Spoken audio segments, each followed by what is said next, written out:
Servus and welcome. Today we want to have a look at the Rufspiel. So we are the player at the bottom of the table. We have a total of 5 trump cards in hand with 3 high overs, which is really strong. We are missing the point trump cards, so the ace, king or 10.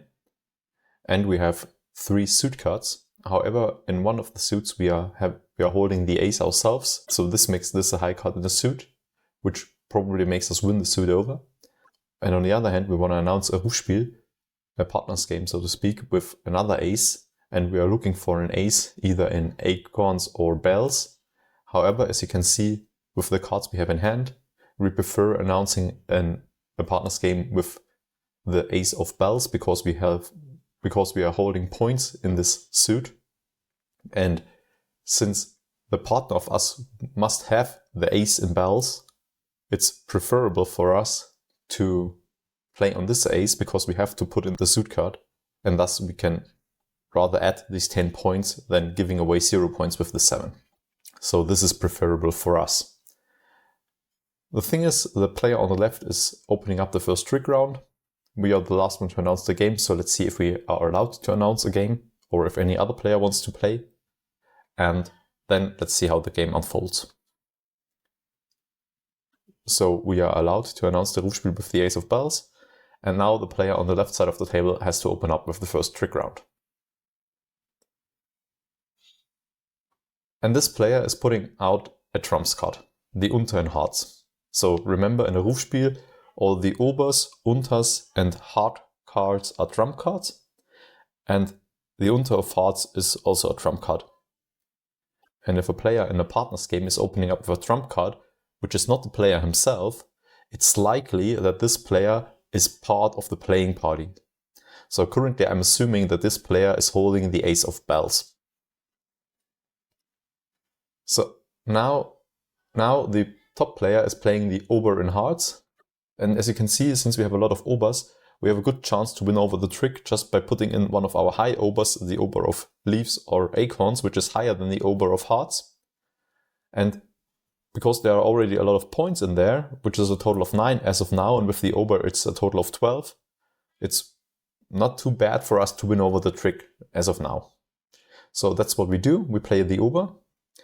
And now we take into account the position from our likely to be partner, which is the player on the left side, and we open up with a high Ober, because otherwise, if the player would be on the right side of us, then we wouldn't do that. But because the player is on the left side of us, we want to show him concrete information that we have the highest Ober, and then he or she can put in a points card in trumps, so the ace or the 10, and doesn't have to worry if another player on the table can win over the trick. So assume we would play the Ober in bells, our partner wouldn't know if we also hold the Ober in acorns as well, and thus they would be hesitant to put in points. As you can see here with this trick, now all the cards have been put down. So we won the trick with the Ober, of course, because it's the highest trump card that exists.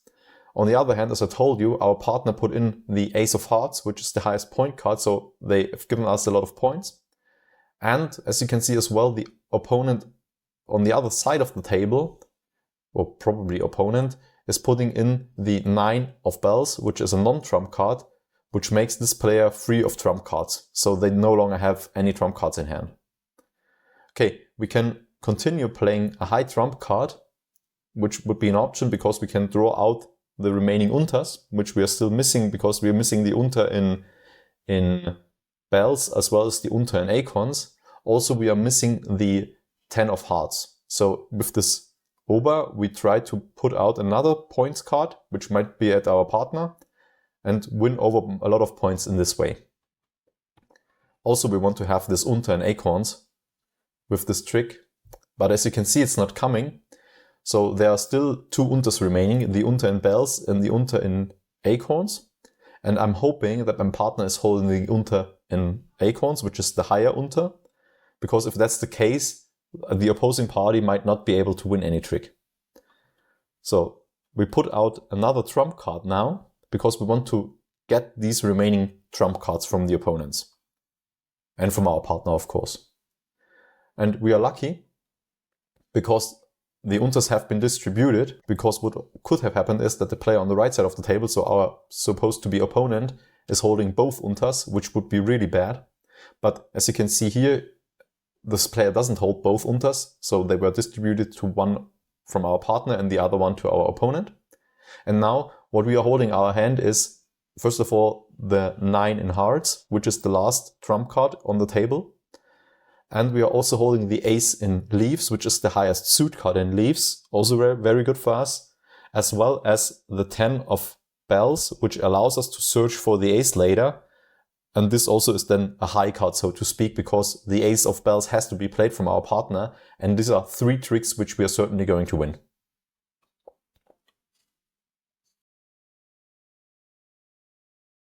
So now the opponent is opening up with leaves, which we win with the ace high.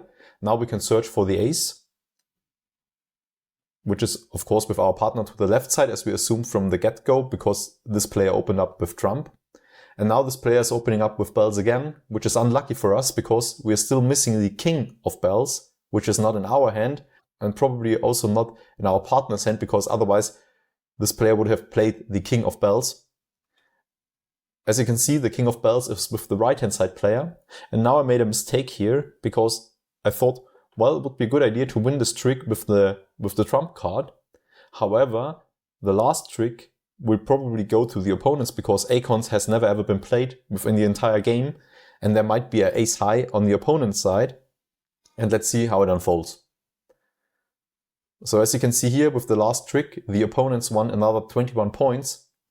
And it would have been better to give away the 8 points with the previous trick, so the 2 kings were just 8 points. Because as you can see in the final score, we have won with a total of 95 points. Okay, that didn't really matter because the result is the opponents are Schneider. This means they have less than 30 points. But still, it would have been smarter to give them even less points with just the 2 kings, which would pretty much ensure that they are within the range of less than 30 points. Because in this case I gambled here and they could have overshot this 30-point range, which would have made them not Schneider, and I wouldn't have earned as much points in this game as I did. So I hope this partners game was helping you out in this analysis to see that if you are part of the playing party, you typically play out with a trump card, and considering playing out in a trick round as the player, also take into account the position of your partner, because playing cards gives them hints what you got in hand and what you don't have, and also take into account what trump cards are still at the table to make good decisions how to open up trick rounds and when to play your trumps and the suit cards.